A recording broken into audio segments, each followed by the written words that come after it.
बिस्मिल्लाहिर्रहमानिर्रहीम अस्सलाम वालेकुम दोस्तانو उम्मीद लرم چې تاسو به روغ جوړ خوشاله وي او ژوند په مزو کې وي دوستانو بونیر نه ډیره زیاته افسوسناک او دردناک واقعه رامنځته شوې ده یو ځل بیا ډیر زیات شرمناک حرکت شوی دی الک اورجینې په غیرت باندې باندې قتل شوی د الک اورجینې اخر داسې څه غلط کار کړیو چې د امور پلار د حد پر مجبور شي چې دوی خپل لاس سوویجل دوستانو د باندې په ټول اهم معلومات په دې ویډیو کې شریکو او کتا ټول اهم معلوماتو باندې ځان خبرول غواړي مونږ ویډیو ځان ستر اخیره پورې ګوري او چې کوم ملګری مونږ په چینل باندې نوی دي هغه دې مونږ چینل مخه ځان سبسکرایب کړئ ټلې نشان دی وي ترڅو موږ راتلونکي معلوماتي ویډیو تاسو ته اسانه سملا شي دوستانو مونږ د معاشره کې ټولو نه حقیر او ټولو نه کمزور کار چې دا هغه دغه چې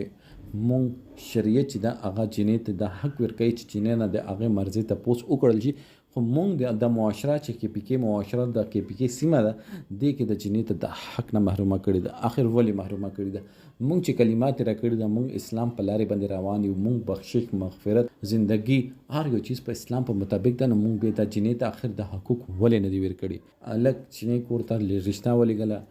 د جنې کور ولا انکار وکړل د الګ ور جنې په یو ځای کې یونیورسيټي کې سبق ویل دوی یو بل خوښ شو چې کله جنې اظهار وکړو اور الګ کور ولا رشتہ راوړل نه دوی انکار وکړ بهشک مور پلار ها چې کوم سوچ کوي هغه د الواد نه بهتري لپاره سوچ کوي خدا الکان ورجنه کې چې کله یو سټیج ته ورسي یو عمر ته ورسي نو الته اټریکشن چې دا